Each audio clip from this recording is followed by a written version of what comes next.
Hello friends, welcome back to my channel. இன்றைக்கி நம்ம சேனலில் 6 நாளைக்கு 6 விதமான இடியாப்ப ரெசிபி தாங்க பண்ண போகிறோம். இப்படியெல்லாம் இடியாப்பம் செய்யலாமா, இடியாப்பத்தில் இத்தனை வெரைட்டிஸ் இருக்கா அப்படின்னு நீங்கள் யோசிக்கிற அளவுக்கு கேப்ப மாவு இடியாப்பம், சத்து மாவு இடியாப்பம், பழைய சாதம், மிஞ்சிய சாதத்தில் இடியாப்பம், ரேஷன் புழுங்கலரிசியில் இடியாப்பம், பீட்ரூட் இடியாப்பம், நம்ம 1 பைசா கூட செலவே இல்லாமல் நல்ல ஹெல்த்தியான ஆரோக்கியமான இடியாப்ப ரெசிபி தாங்க பண்ண போகிறோம். வாங்க எப்படி பண்ணணும்னு சொல்லிட்டு வீடியோக்குள்ளே போய் பார்த்தலாம். ரொம்ப சிம்பிளாக ஈஸியாக தான் இருக்கும். பிகினர்ஸ் கூட ஈஸியாக செய்கிற அளவுக்கு இருக்கும். எல்லா இடியாப்பமும் பார்த்திங்கன்னா உள்ளெல்லாம் நல்லா லேயராக உதிரியாக இருக்கும். ஃபஸ்ட்டு என்ன ரெசிபின்னு பார்த்துடலாங்க. ஃபஸ்ட்டு ராகி மாவு, கேப்ப மாவில் இடியாப்பம் செய்யலாம். கேப்ப மாவு நான் 1 டம்ளர் அளவு எடுத்துருக்கேங்க. நல்லா அமுக்கி அளக்காமல் மேலோட்டமாக 1 டம்ளர் அளவு மாவு அளந்து எடுத்துகிட்டு கை பொறுக்கிற அளவு சூடு வர வரைக்கும் ஒரு 5 நிமிஷம் மட்டும் நம்ம வறுத்துக்கலாம். வறுத்த உடனே பார்த்திங்கன்னா நம்ம கீழே இறக்கி வச்சுட்டு ஆற விட்டுறலாங்க. அடுப்பை சிம்மில் வச்சு வறுத்துக்கோங்க. ஹை ஃப்ளேமில் வச்சு வறுத்துற வேணாம். சிம்மில் வச்சு வறுக்கும்போது தான் அந்த மாவு கரிஞ்சிடாமல் இருக்கும். அதனால் சிம்மில் வச்சு வறுத்துக்கோங்க. கீழே இறக்கி வச்சதுக்கப்புறம் தேவையான அளவு உப்பு சேர்த்துக்கலாம். உப்பு நல்லா கலந்து வர்ற மாதிரி கரண்டி வச்சு மிக்ஸ் பண்ணிவிட்டு இதுக்கு பார்த்திங்கன்னா மாவு பிசைகிறதுக்கு சுடு தண்ணி எடுத்துக்கலாங்க. 1 டம்ளர் அளவு மாவுக்கு 1 டம்ளர் அளவு தண்ணி தேவைப்படும். நீங்கள் உங்கள் மாவோட பக்குவம் பார்த்து 3/4 டம்ளர்லேருந்து ஒரு 1/2 டம்ளர் ஊற்றி பிசைஞ்சு எடுத்துக்கோங்க. சுடு தண்ணி நல்லா கொதிக்கிற சுடு தண்ணியை ஊற்றிட்டு நல்லா மிக்ஸ் பண்ணிவிட்டு மூடி போட்டு மூடி வச்சிடலாங்க. மாவு அந்த சூட்டில் கொஞ்சம் வெந்து வந்துடும். நம்ம சுடு தண்ணியும் ஊற்றிருக்கோம், ஏற்கனவே மாவு வறுக்கவும் செஞ்சுருக்கோம். அதனால் அதிக நேரம் குக் பண்ண தேவையே இல்லை. 3/4 டம்ளர் அளவு தண்ணி தான் எடுத்துருக்கிறேன். 1/4 டம்ளர் அளவு தண்ணி பேலன்ஸ் இருந்துச்சு. இப்போ நல்லா சூடு ஆறிடுச்சு. சூடு ஆறினதுக்கப்புறம் கை வச்சு பார்த்திங்கன்னா நல்லா பிசைஞ்சு எடுத்துக்கலாம். பிசைஞ்சிட்டு ஓவல் ஷேப்பில் நம்ம உருட்டிடலாங்க. உருட்டிட்டு இடியாப்பாச்சில் மாவை கொஞ்சம் கொஞ்சமாக சேர்த்துட்டு நம்ம இடியாப்பம் புளிய ஆரம்பிச்சிடலாங்க. இடியாப்ப குழலில் பார்த்திங்கன்னா நான் கொஞ்சம் கூட எண்ணெயே சேர்க்கல. எண்ணெய் சேர்க்காமல் பார்த்திங்கன்னா மாவை 3/4 வாசி மட்டும் ஃபில் பண்ணிவிட்டு பனை ஓலைத்தட்டில் நான் இடியாப்பத்தை பிழிஞ்சு விட்டுக்கிறேங்க. ஜஸ்ட் வந்து 2 சுற்று விட்டுக்கிறேன். 2 சுற்று விட்டதுக்கப்புறம் இதில் மேலே தேவைப்பட்டால் நீங்கள் தேங்காய் துருவல் சேர்த்துக்கலாம். நீங்கள் இந்த தேங்காய் துருவல் சேர்க்காமல் தேங்காய் பால் கூட நீங்கள் எடுத்து அப்படியே சாப்பிட்லாம். தேங்காய் துருவல் சேர்த்து நான் வேக வச்சுட்டிங்கன்னா குழந்தைங்களுக்கு நீங்கள் லஞ்ச் பாக்ஸாக கூட கொடுத்து விட்டுக்கலாம். மேலே இந்த தேங்காய் துருவலுக்கு மேலே நாடு சக்கரை தூவிக்கோங்க. தூவிட்டு மறுபடியும் இடியாப்ப மாவு, ராகி மாவை பார்த்திங்கன்னா 2 சுற்று சுற்றிக்கலாங்க. இதே மாதிரி எல்லா தட்டுலையும் புழிஞ்சு எடுத்துக்கலாங்க. புழிஞ்சிட்டு இட்லி பாத்திரத்தில் பார்த்திங்கன்னா தண்ணி நல்லா கொதிக்க வச்சுக்கோங்க. தண்ணி கொதிச்சதுக்கப்புறம் இட்லி தட்டை உள்ளே வச்சுட்டு நம்ம பிழிஞ்ச இடியாப்பங்களில் ஒன்று மேலே ஒன்று வச்சுக்கலாங்க. வச்சுட்டு மீடியம் ஃப்ளேமில் ஒரு 8 நிமிஷம் நம்ம வேக வச்சு எடுத்துக்கலாங்க. ஹை ஃப்ளேம்லனா ஒரு 5 நிமிஷம் வேக வச்சு எடுத்துக்கோங்க. மீடியம் ஃப்ளேம்னால் ஒரு 8 நிமிஷம் போதும். 8 நிமிஷத்துக்கு அப்புறம் நம்ம ஓப்பன் பண்ணி பார்க்கலாம். 8 நிமிஷம் நல்லா ஆவி வந்து நல்லா வெந்துருச்சு இடியாப்பம். லைட்டாக ஓப்பன் பண்ணிவிட்டு லேசாக கையில் எடுத்து பார்த்திங்கன்னா தெரியுங்க, ஒட்டாமல் அப்படியே பூ மாதிரி இந்த மாதிரி வருது பாருங்கள். சூப்பராக பார்த்திங்கன்னா நம்மளோட இடியாப்பம் வெந்துருச்சு. அவ்வளோதான். நம்ம இப்போ தட்டில் சர்வ் பண்ணிடலாங்க. தட்டில் சர்வ் பண்ணிட்டா நம்மளோட ஹெல்த்தியான ஆரோக்கியமான கேப்ப மாவு இடியாப்பம் சூப்பராக ரெடி ஆகிடுச்சு பாருங்கள். உள்ளெல்லாம் நல்லா லேயராக களி மாதிரி இல்லாமல் உதிரியாக இருக்குது பாருங்கள். கேப்ப மாவு இடியாப்பம் மாவை வறுத்துட்டு நீங்கள் தண்ணியோட பக்குவம் பார்த்துட்டு செஞ்சிங்கன்னா போதுங்க. உதிரியாக இருக்கும் இடியாப்பம். நீங்களும் இந்த ராகி மாவு இடியாப்பத்தை ஒரு தடவை உங்கள் வீட்டில் ட்ரை பண்ணி பாருங்கள். சூப்பராக இருக்கும். ரெண்டாவதாக ரேஷன் பச்சரிசியை எப்போவுமே நம்ம ஊற வச்சு ஈர அரிசியை ரைஸ் மில்லில் கொடுத்து மாவரைச்சிட்டு வந்து அந்த மாவை வறுத்து ஸ்டோர் பண்ணி வைப்போம். அப்படி இல்லாமல் 2 நாள் நம்ம வெயிலில் காய வச்ச அரிசியில் நம்ம இடியாப்பம் செய்யலாமாங்க. ரேஷன் பச்சரிசி இடியாப்பம் பார்த்திங்கன்னா நல்லா வெள்ளைன்னு பளிச்சுன்னு இருக்கும்.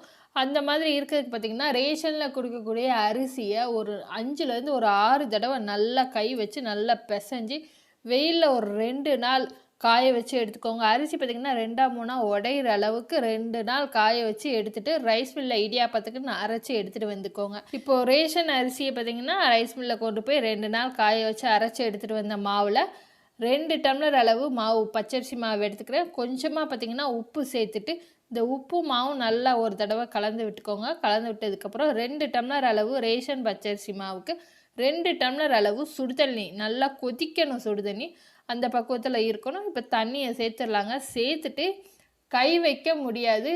இப்போது ஒரு கரண்டி வச்சு பார்த்திங்கன்னா நல்லா மிக்ஸ் பண்ணி விட்டுக்கோங்க. நல்லா எல்லா மாவுலையும் சுடு தண்ணி படுற மாதிரி நல்லா கிளறி கொடுத்துட்டு சுடுதண்ணி சேர்க்குறதுனால மாவு பார்த்திங்கன்னா நல்லா சாஃப்டாக இருக்கும். பாதி அளவு வெந்து வந்துடும். அதனால் ஒரு 5லேருந்து ஒரு 8 நிமிஷம் வேக வச்சாலே போதும் இடியாப்பத்தை. கரண்டி வச்சு நல்லா ஒரு தடவை கலந்து கொடுத்துட்டு மூடி போட்டு மூடி ஒரு 10 நிமிஷம் கழித்து நம்ம ஓப்பன் பண்ணி பார்த்துடலாம்.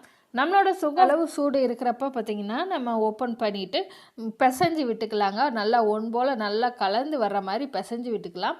நான் 2 டம்ளர் அளவு சுடுதண்ணியில் பார்த்திங்கன்னா 1/4 டம்ளர் அளவு சுடுதண்ணி மிச்சம் பேலன்ஸ் வச்சுருந்தேன்.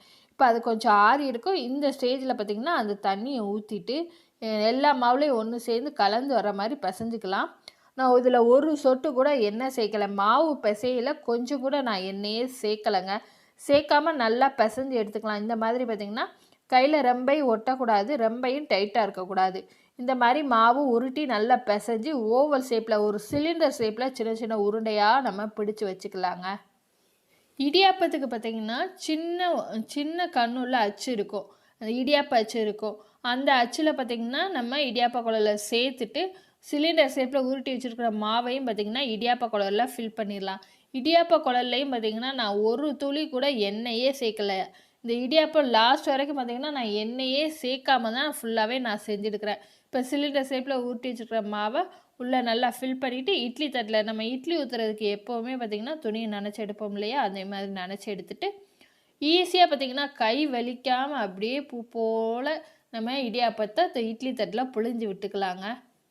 இடியாப்பத்துக்கு மாவு பிசையில் தண்ணியோட அளவு கரெக்டாக சேர்த்து மாவு பிசைஞ்சிங்கன்னா போதுங்க. கை வலிக்காமல் நல்ல சூப்பரான இடியாப்பம் ரேஷன் பச்சரிசியில் பூ போல் நல்லா சாஃப்டான இடியாப்பம் ரெடி பண்ணிடலாங்க. பாருங்கள், புளியறதுக்கு எவ்வளோ ஈஸியாக இருக்குது பாருங்கள். கை வலிக்காமல் ஈஸியாக புளிஞ்சிடலாங்க. எல்லா குழியிலையும் பார்த்திங்கன்னா நம்ம இடியாப்பத்தை புளிஞ்சிட்டு தண்ணி பார்த்திங்கன்னா நல்லா கொதிக்கிற பக்குவத்தில் இருக்கணும்.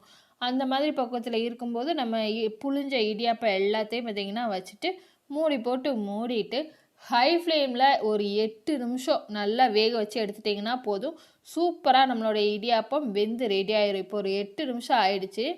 இப்போது ஒரு இடியாப்ப நூல் மாதிரி நம்ம எடுத்து பார்த்தலாம். நல்லா கையில் ஒட்டாமல் உதிரி உதிரியாக வரும். இந்த மாதிரி இருந்துச்சுன்னா நல்லா இடியாப்பம் வெந்துருச்சுன்னு அர்த்தம். இப்போ அடுப்பை ஆஃப் பண்ணிவிட்டு இட்லி தட்டை பார்த்திங்கன்னா நம்ம இடியாப்பத்தை எடுத்துடலாங்க.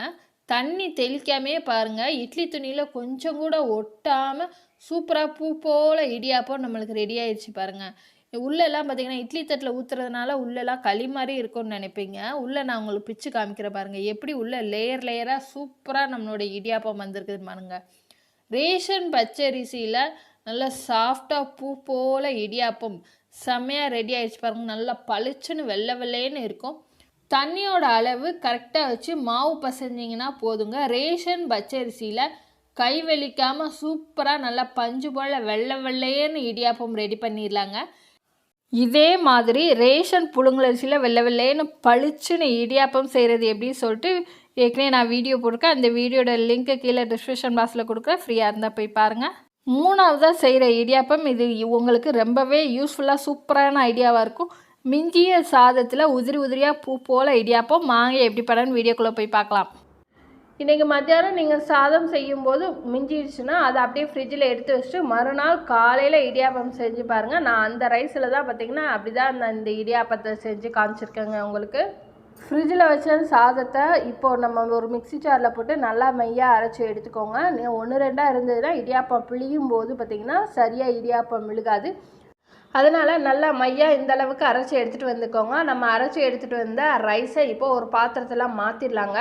மாற்றிட்டு இது கூட நம்ம எடுத்து வச்சுருந்த 1 கப் அளவு அரிசி மாவை கொஞ்சம் கொஞ்சமாக சேர்த்து இடியாப்ப மாவு பதத்துக்கு நம்ம பசஞ்சு எடுத்துக்கலாம். உங்ககிட்ட இந்த அரிசி மாவு இல்லைன்னா வீட்டில் இருக்கிற இடியாப்ப மாவு பச்சரிசி மாவு அதை கூட சேர்த்து இடியாப்ப மாவு பக்குவத்துக்கு நல்லா பிசைஞ்சு எடுத்துக்கோங்க. இது கூடவே 1 ஸ்பூன் அளவு எண்ணெய், கொஞ்சமாக உப்பு, ஏன்னா அரிசி மாவில் உப்பு இருக்காது, நம்ம சாதத்துக்கு ஏற்கனவே உப்பு வடித்து சேர்த்துப்போம். அதனால் அரிசி மாவுக்கும் தேவையான அளவு மட்டும் உப்பு சேர்த்துட்டு கொஞ்சம் கொஞ்சமாக மாவை சேர்த்து இடியாப்ப மாவு பக்குவத்துக்கு நல்லா பிசைஞ்சு எடுத்துக்கோங்க. 1 கப் அளவு சாதத்துக்கு 3/4 கப் அளவு அரிசி மாவு வந்து எனக்கு கரெக்டாக இருந்தது. ஒரு சில அரிசி மாவு பார்த்திங்கன்னா வேறுபடும், கொஞ்சம் டிஃப்ரெண்ட் ஆகும். அதனால் கொஞ்சம் கொஞ்சமாக அரிசி மாவு வந்து சேர்த்து நல்லா பக்குவமாக பிசைஞ்சிட்டு இடியாப்ப குழலையும் எண்ணெய் வச்சுட்டு நல்லா இடியாப்ப குழலை நல்லா மூடிட்டு இந்த மாதிரி நல்லா புழிஞ்சு எடுத்துக்கோங்க. நல்லா ஈஸியாக புளியறதுக்கு வருது பாருங்கள். இந்த மாதிரி இட்லி தட்டில் 2 தட்டுலையும் புழிஞ்சிட்டு நம்ம வேக வச்சு எடுத்துக்கலாங்க. சுற்றிலும் இந்த மாதிரி பார்த்திங்கன்னா ஒரு லேயர் வர்ற மாதிரி புழிஞ்சு விட்டுக்கோங்க. மொத்தமாக இட்லி மாதிரி கும்மலாக புளியாமல் இந்த மாதிரி விரித்து நல்லா புழிஞ்சு விட்டுக்கோங்க. இப்போ தண்ணி கொதிக்க ஆரம்பிச்சிச்சு. தண்ணி கொதிக்கவும் நம்ம புழிஞ்சு வச்சுருந்தா இடியாப்ப தட்டுகளை உள்ளே வச்சு மூடி போட்டு மூடி ஒரு 10 நிமிஷம் மீடியம் ஃப்ளேமில் குக் பண்ணிக்கோங்க. ரொம்ப நேரம் குக் பண்ண வேண்டாம். ஒரு 10 நிமிஷம் குக் ஆனாலே போதும். நல்லா இடியாப்பம் வெந்து நல்லா சாஃப்டாக வந்துடுங்க. இப்போ நம்ம ஓப்பன் பண்ணி பார்த்துடலாம் இடியாப்பம் வெந்துருச்சா என்னன்னு சொல்லிட்டு. நார்மலாக நம்ம இடியாப்பம் வந்து மீடியம் ஃப்ளேமில் ஒரு 8லேருந்து ஒரு 10 நிமிஷம் வரை குக் பண்ணுவோம். அதே மாதிரி தான் இந்த மிஞ்சிய பழைய சாதத்தில் உள்ள இடியாப்பத்தையும் நம்ம வேக வைக்கணுங்க. வேறு எந்த டிஃப்ரெண்ட்டுமே இல்லை. இடியாப்பத்தில் உள்ள ஒரு லேயரை எடுத்து நீங்கள் அழுத்தி பார்த்தாலே தெரியும் வெந்துருச்சா என்னன்னு சொல்லிட்டு. கையில் ஒட்டாமல் இருக்கும். ஸோ நல்லா வெந்துடுச்சு. இப்போ நம்ம ஒரு தட்டில் மாற்றிக்கலாங்க. தட்டில் மாற்றும் போதே பார்த்திங்கன்னா ஒட்டாமல் உதிராமல் எப்படி வந்திருக்குது பாருங்கள். இதே மாதிரி நான் 2 தட்டையுமே பார்த்திங்கன்னா தட்டில் மாற்றிக்கிறேங்க. நான் இதில் வேறு எந்த மாவுமே மிக்ஸ் பண்ணலை. வெறும் மிஞ்சிய சாதமும் அரிசி மாவு பார்த்திங்கன்னா கடையில் விற்கிற அரிசி மாவு, இந்த அரிசி மாவு தான் நான் சேர்த்து நல்லா பூ போல் நம்ம இடியாப்பம் ரெடி பண்ணியாச்சுங்க. 4வதாக ஒரு பைசா செலவில்லாமல் காலையில் டிஃபன் இடியாப்பம் ரேஷன் புழுங்கலரிசியில் எப்படி செய்யலான்னு வாங்க வீடியோக்குள்ளே போய் பார்த்துடலாம். நான் 2 டம்ளர் அளவு ரேஷன் அரிசி எடுத்துட்டுக்கிறேன். ரேஷன் அரிசி பாருங்கள் நல்லா பழுப்பு கலரில் இருக்கும். இதை வந்து நம்ம நல்லா சுத்தமாக க்ளீன் பண்ணி எடுத்துக்கலாங்க. நல்லா அழுத்தம் கொடுத்து பிசைஞ்சு எடுத்துக்கலாம். 2-3 தடவை கழுவுனதுக்கப்புறம் பார்த்திங்கன்னா 1 ஸ்பூன் அளவு கல்லுப்பு சேர்த்துட்டு நல்லா கல்லுப்பு இந்த அரிசியும் கலந்து ஒரு 5 நிமிஷம் நல்லா இந்த மாதிரி பிசைஞ்சு கொடுத்துட்டு 2-3 தடவை நல்லா வாஷ் பண்ணிட்டீங்கன்னா போதும். நல்லா பார்த்திங்கன்னா அரிசி நல்லா பளிச்சுன்னு வெள்ளை கலரில் வந்துடுங்க. இப்போ நல்லா அரிசியை பார்த்திங்கன்னா நல்லா 4-5 வாட்டி நல்லா கழுவி எடுத்தாச்சு. ரேஷன் அரிசி இப்போ பாருங்கள் எப்படி நல்லா பளிச்சுன்னு வெள்ளை கலரில் இருக்குதுன்னு. இப்போ நம்ம தண்ணி ஊற்றி இதை பார்த்திங்கன்னா ஒரு 3லேருந்து ஒரு 4 மணி நேரம் நம்ம ஊற வச்சு எடுத்துக்கலாங்க. மூடி போட்டு மூடிட்டு இப்போ ஒரு 3 மணி நேரம் ஆயிடுச்சு. 3 மணி நேரத்துக்கு அப்புறம் ஓப்பன் பண்ணி இதை இன்னும் ஒரு தடவை பார்த்திங்கன்னா இந்த ஊறின தண்ணியை கீழே ஊற்றிட்டு நல்லா ஒரு தடவை நல்லா கழுவி எடுத்துக்கோங்க. அரிசியை கழுவி எடுத்துகிட்டு மிக்ஸி ஜாரில் சேர்த்துக்கலாங்க. நீங்கள் நிறைய அரிசி எடுத்துருந்தீங்கன்னா கிரைண்டரில் கூட சேர்த்து நல்லா மையாக அரைச்சி எடுத்துக்கிடணும். இந்த அளவுக்கு பார்த்திங்கன்னா நல்லா மையாக அரைச்சி எடுத்துகிட்டு வந்துக்கோங்க. மையாக அரைச்சதுக்கப்புறம் எந்த பாத்திரத்தில் நம்ம செய்ய போகிறோமோ அதே பாத்திரத்தில் பார்த்திங்கன்னா நம்ம மாவை ஊற்றிக்கலாங்க. மாவை ஊற்றிட்டு இதில் மிக்ஸி ஜாரில் அலசின தண்ணியும் சேர்த்து கொஞ்சமாக தண்ணி சேர்த்துக்கோங்க. ரொம்ப தண்ணி சேர்த்துறாதீங்க. கொஞ்சமாக தண்ணி சேர்த்து ஒரு டம்ளர் தண்ணி சேர்த்து அலசி நம்ம ஊற்றிக்கலாம். மாவுக்கு தேவையான அளவு உப்பு சேர்த்துக்கலாம். கொஞ்சமாக சேர்த்துக்கோங்க. தண்ணி சேர்த்துட்டு பார்த்திங்கன்னா மாவு நிறையா இருக்கிற மாதிரி இருக்கும்.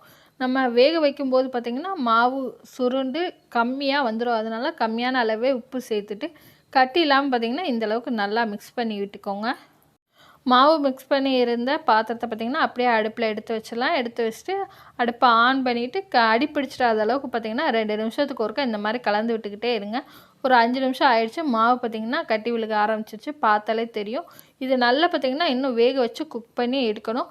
இந்த ஸ்டேஜில் உங்களுக்கு தேவையான அளவு எண்ணெய் சேர்த்துக்கோங்க. 1 ஸ்பூன்லேருந்து ஒரு 2 ஸ்பூன் மட்டும் ஆயில் சேர்த்துட்டா போதும். நல்லா பாத்திரத்தில் நல்லா ஒட்டாமல் வரும். நான் 1 ஸ்பூன் அளவு ஆயில் சேர்த்துட்டு நல்லா வதக்கி விட்டுக்கிறேங்க. வதக்கி ஒரு 10 நிமிஷத்தில் இந்த அளவுக்கு பார்த்திங்கன்னா நல்லா வெந்து வந்துருச்சு. இன்னும் பாத்திரத்தில் ஒட்டாமல் நல்லா திரண்டு வரும். அடிக்கனமான பாத்திரம் எடுத்துக்கோங்க. அது வரைக்கும் பார்த்திங்கன்னா நீங்கள் சிம்லேயே வச்சு இந்த மாதிரி மாவை வேக வச்சு எடுத்துக்கோங்க. பார்த்திங்களா பாத்திரத்தில் ஒட்டலை. இன்னும் ஒரு 5 நிமிஷம் குக் பண்ணால் போதுங்க. மாவு ரெடி ஆகிடும். நம்ம வேக வச்ச மாவை ஒரு பாத்திரத்தில் மாற்றிடலாங்க. இப்போ வந்து பிணைய முடியாது. அதனால் மூடி போட்டு மூடிட்டு கை பொறுக்கிற அளவு சூடு வந்ததுக்கப்புறம் நல்லா பிசைஞ்சு எடுத்துக்கலாம்.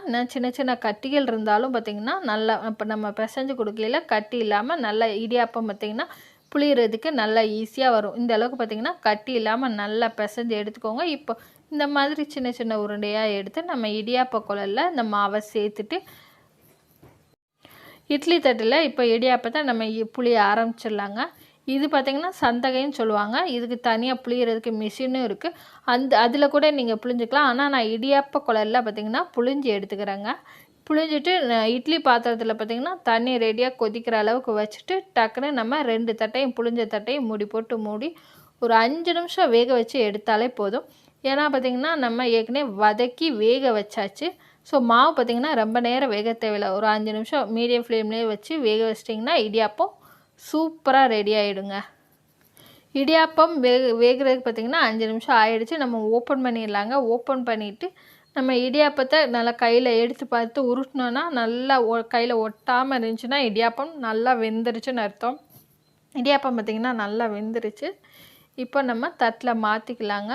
துணியில் பார்த்திங்கன்னா லேசாக தண்ணி தெளிச்சுட்டு எடுத்திங்கன்னா போதும். இடியாப்பம் நல்லா ஒட்டாமல் சூப்பராக பூ போல் வதக்கி வேக வச்ச இடியாப்பம் செம்மையாக ரெடி ஆயிடுச்சு. இதில் ₹1 கூட செலவில்லை. நான் சொன்னது பார்த்திங்கன்னா ரேஷனில் வாங்குகிற அரிசியில் இந்த மாதிரி டிஃபன் செய்யும்போது பார்த்திங்கன்னா அதிகமாக நம்மளுக்கு செலவே இருக்காது. இதில் பார்த்திங்கன்னா சைடிஷுக்கு மட்டும் ஆகிற செலவு தாங்க. மற்றபடி பார்த்திங்கன்னா இடியாப்பத்துக்கு கொஞ்சம் கூட செலவே இல்லை. ஜீனி வச்சு கூட நம்ம அப்படியே சாப்பிட்றலாம். 5வதாக அங்கன்வாடியில் கிடைக்கக்கூடிய சத்து மாவு வச்சு ஒரு சூப்பரான இடியாப்பம் நல்லா ஹெல்த்தியாக ஆரோக்கியமாக இருக்கும். குழந்தைங்களுக்கு நீங்கள் செஞ்சு கொடுக்கும்போது ஒரு ஃபில்லிங்கான பிரேக்ஃபாஸ்ட்டாக இருக்கும். வாங்க எப்படி செய்யணும்னு சொல்லிட்டு வீடியோக்குள்ளே போய் பார்த்துடலாம். இப்போ இந்த இடியாப்பம் செய்கிறது பார்த்திங்கன்னா 1 டம்ளர் அளவு நான் மாவு கரெக்டாக எடுத்துருக்குறேன். கொஞ்சம் நிறையா 1 டம்ளர் நிறையா நல்லா குமிழ் மாதிரி எடுத்துருக்குறேங்க. இதில் பார்த்திங்கன்னா கொஞ்சம் வெல்லம் கட்டி கட்டியாக இருக்கும். வேணும்னா நீங்கள் சல்லடையில் வச்சு சளிச்சிக்கலாம். ஸோ நான் பார்க்கையில் பார்த்திங்கன்னா அவ்வளோவா கட்டி கட்டியாக இல்லை. ஸோ புளியறதுக்கு ஈஸியாக வரும். அதனால் நான் சலிக்காமல் அப்படியே எடுத்துக்கிறேன். இந்த 1 டம்ளர் அளவு மாவுக்கு பார்த்திங்கன்னா 1 டம்ளர் அளவு நிறையா தண்ணி எடுத்துக்கிறேன். இந்த தண்ணியை நல்லா கொதிக்க வச்சுக்கலாங்க. நல்லா கொதித்து வர்றப்போ மாவில் சேர்த்துக்கணும். அங்கன்வாடி மாவில் பார்த்திங்கன்னா கொஞ்சம் ஸ்வீட்னஸ் இருக்கும். கொஞ்சம் வெல்லம் சேர்த்துருப்பாங்க. ஸோ அந்த வெல்லத்தை கொஞ்சம் தூக்கி காட்டுறதுக்காண்டி கொஞ்சமாக ஒரு பிஞ்ச் அளவு உப்பு சேர்த்துருக்குறேன். தண்ணி பார்த்திங்கன்னா நல்லா கொதிச்சிருச்சு. இந்த கொதிக்கிற தண்ணியை கொஞ்சம் கொஞ்சமாக ஊற்றி நம்ம மிக்ஸ் பண்ணிக்கலாம். நம்ம இடியாப்பம் நார்மலாக செய்கிற மாவுக்கு பார்த்திங்கன்னா 1 டம்ளர் அளவு மாவுக்கு 1 டம்ளர் அளவு தண்ணி சேர்ப்போம். ஸோ அந்த அங்கன்வாடி சத்து மாவுக்கு பார்த்திங்கன்னா அவ்வளோ தண்ணி தேவைப்படாது. 1 டம்ளர் மாவுக்கு பார்த்திங்கன்னா ஒரு 3/4 டம்ளர் அளவு தண்ணி இருந்தால் போதும். நல்லா கொதிக்கிற தண்ணியாக இருக்கணும். கொதிக்கிற தண்ணியை சேர்த்து கொஞ்சம் கொஞ்சமாக இந்த மாதிரி நம்ம ஃபுல்லாகவே மிக்ஸ் பண்ணிக்கலாங்க. கொஞ்சம் கொஞ்சமாக மிக்ஸ் பண்ணிட்டு நான் உங்கள்கிட்ட காமிக்கிறேன். கொஞ்சம் கொஞ்சமாக பார்த்திங்கன்னா மிக்ஸ் பண்ணி எடுத்துக்கிறேன். லாஸ்ட்டாக பார்த்திங்கன்னா கொஞ்சமாக தண்ணி சேர்க்குறேன். இந்த அளவுக்கு தண்ணி போதும். பேலன்ஸ் இவ்வளோ தண்ணியை நான் சேர்க்கவே இல்லை. தனியாக எடுத்து வச்சுட்டேன். கொஞ்சம் கொஞ்சமாக தண்ணி ஊற்றி தேவையான அளவு தண்ணி சேர்த்து நல்லா மிக்ஸ் பண்ணி எடுத்துக்கோங்க. 1 டம்ளர் அளவுக்கு மாவு 3/4 டம்ளர் அளவு தண்ணி இருந்தால் போதும். இப்போ இது கை வச்சு பிணைய முடியாது. ஸோ மூடி போட்டு மூடி ஒரு 10 நிமிஷம் கழித்து நம்ம ஓப்பன் பண்ணி பார்த்துக்கலாம். நல்லா கை பொறுக்கிற அளவுக்கு சூடு வந்தோடனே நம்ம கைட்டை மிக்ஸ் பண்ணிக்கலாம். கரண்டி உள்ள மாவுலாம் எடுத்துகிட்டு பார்த்திங்கன்னா கைட்டை நல்லா மிக்ஸ் பண்ணி ஒன்று போல் சேர்த்து விட்டுக்கலாங்க. நான் கொஞ்சம் கூட எண்ணெயே சேர்க்கல. உங்களுக்கு தேவைப்பட்டால் நீங்கள் லைட்டாக கையில் எண்ணெய் சேர்த்துக்கோங்க. நான் எண்ணெயே சேர்க்காமல் பார்த்திங்கன்னா நல்லா பிசைஞ்சு எடுத்துக்கிறேங்க. பாத்திரத்துலேயும் மாவு ஒட்டாமல் கையிலையும் மாவு ஒட்டாமல் கொஞ்சம் கூட எண்ணெயும் சேர்க்காமல் நல்லா அந்த அளவுக்கு நான் பிசைஞ்சு எடுத்துட்டேன். பிசைஞ்சு எடுத்த இந்த சத்துணவு மாவை பார்த்திங்கன்னா நம்ம இடியாப்ப குழலில் சேர்த்துக்கலாம். சின்ன சின்ன உருண்டைகளாக இந்த மாதிரி உருட்டி இடியாப்ப குழலில் சேர்த்துக்கலாம். இடியாப்ப குழலையும் நான் கொஞ்சம் கூட எண்ணெய் சேர்க்கலைங்க. எண்ணெயே தேவைப்படாது. ஸோ இந்த மாதிரி இடியாப்ப குழலில் நம்ம ஃபில் பண்ணிக்கலாம். எல்லா மாவையும் இடியாப்ப குழலில் நல்லா ஃபில் பண்ணியாச்சுங்க. இப்போ நம்ம மூடி போட்டு மூடி இடியாப்பம் சுற்ற ஆரம்பிச்சிடலாம். கரெக்டாக பார்த்திங்கன்னா மூடுங்க. இல்லைன்னா கீழே உள்ள நம்ம குழலில் உள்ள மாவெல்லாம் பார்த்திங்கன்னா அந்த அச்சுக்கு மேலே மாவு வேஸ்ட் ஆகும். ஸோ பிழியவும் முடியாது. ஸோ கரெக்டான அந்த திருகை வச்சு கரெக்டாக மூடிக்கோங்க. நம்ம இட்லிக்கு எப்படி துணியை நனைச்சி எடுப்போமோ அந்த மாதிரி துணியை நனைச்சி இட்லி தட்டில் போட்டுட்டு இந்த மாதிரி நைஸாக சுற்ற ஆரம்பிச்சிக்கலாம். பார்த்தாலே உங்களுக்கு தெரியும் எவ்வளோ ஈஸியாக பார்த்திங்கன்னா சுற்ற வர்றதுக்குன்னு. ரொம்ப கஷ்டமே இல்லாமல் நல்லா ஈஸியாக இந்த மாதிரி சுற்றி எடுத்துக்கோங்க. நீங்கள் ஒவ்வொரு இட்லி தட்டுலேயும் குழியிலையும் பார்த்திங்கன்னா மொத்தமாக சுற்றுனீங்கன்னா அது இட்லி மாதிரி கும்மலாக இருக்கும். ஸோ குழந்தைங்க சாப்பிட அவ்வளோவா விருப்பப்பட மாட்டாங்க. ஸோ இந்த மாதிரி பார்த்திங்கன்னா லேசாக ஒரு சுற்று 2 சுற்றுலேயுமே ஃபுல் ரவுண்டாக வந்துட்டாலே போதும். இது சீக்கிரமாகவும் வெந்துடும். இந்த சத்துணவு மாவு இடியாப்பம் பார்த்திங்கன்னா புளியறதுக்கு எவ்வளோ ஈஸியாக இருக்குது பாருங்கள். ரொம்பவே கஷ்டமே இல்லாமல் சுலபமாக புளிஞ்சாச்சு. மொத்தமாக புளியாதீங்க. இந்த மாதிரி ஒரு சுற்றுலையும் பார்த்திங்கன்னா கரெக்டாக புளிஞ்சு எடுத்துக்கோங்க. நம்ம 2 தட்டுலையும் பிழிஞ்சாச்சு. சுற்றினது போக பார்த்திங்கன்னா இன்னும் ஒரு தட்டுக்கு மாவு இடியாப்ப குழலில் பேலன்ஸ் இருக்குது. ஸோ அதுக்கப்புறம் இன்னொரு தட்டும் நம்ம அவிச்சிக்கலாம். நம்ம ரெடி பண்ணி வச்சுருக்கிற இடியாப்ப தட்டுகளை பார்த்திங்கன்னா இந்த கொதிக்கிற தண்ணி நல்லா இட்லி குண்டாலாம் நல்லா தண்ணி கொதித்ததுக்கப்புறம் பார்த்திங்கன்னா நம்ம சுற்றுன இடியாப்பத்தை எடுத்து வச்சுக்கோங்க. நார்மலாக செய்கிற பச்சரிசி இடியாப்பம் புழுங்கலரிசி இடியாப்பம் எல்லாத்துக்குமே பார்த்திங்கன்னா இட்லி எல்லாத்துக்குமே பார்த்திங்கன்னா இந்த மாதிரி நல்லா தண்ணி கொதித்ததுக்கப்புறம் எல்லாத்தையுமே வைங்க. அது ஒரு டேஸ்ட்டாக சூப்பராக இருக்கும். நம்ம சுற்றினா இடியாப்ப தட்டுகளை இந்த மாதிரி நம்ம இட்லி குண்டால ஒரு 5 நிமிஷம் வேக வச்சாலே போதும். ஏன்னா நம்ம ஏற்கனவே சுடு தண்ணியில் தான் பிசைஞ்சிருக்கோம். இந்த சத்துணவு மாவு வேகிறதுக்கு பார்த்திங்கன்னா ரொம்ப நேரம் ஆகாது. ஒரு 5 நிமிஷம் ஆனாலே போதும். நம்ம ஓப்பன் பண்ணி பார்த்துடலாம். வெந்துருச்சான்னு எப்படி செக் பண்ணுறதுன்னு பார்த்திங்கன்னா ஒரு நூல் மாதிரி எடுத்து இடியாப்பம் இருக்குது பார்த்திங்களா, அது ஒரு நூல் மாதிரி இருக்கும். அதை எடுத்து நீங்கள் நசுக்கி பார்த்தாங்கன்னா கையில் ஒட்டாமல் இருக்கும். ஸோ ஒரு 5 நிமிஷம் ஆனாலே போதும், நல்லா வெந்துடும். இப்போ இடியாப்பம் வெந்த இடியாப்பத்தை நம்ம தட்டில் சர்வ் பண்ணிக்கலாங்க. ஒட்டாமல் உதிராமல் அங்கன்வாடி சத்துணவு மாவு இடியாப்பம் சூப்பராக ரெடி ஆகிடுச்சுங்க.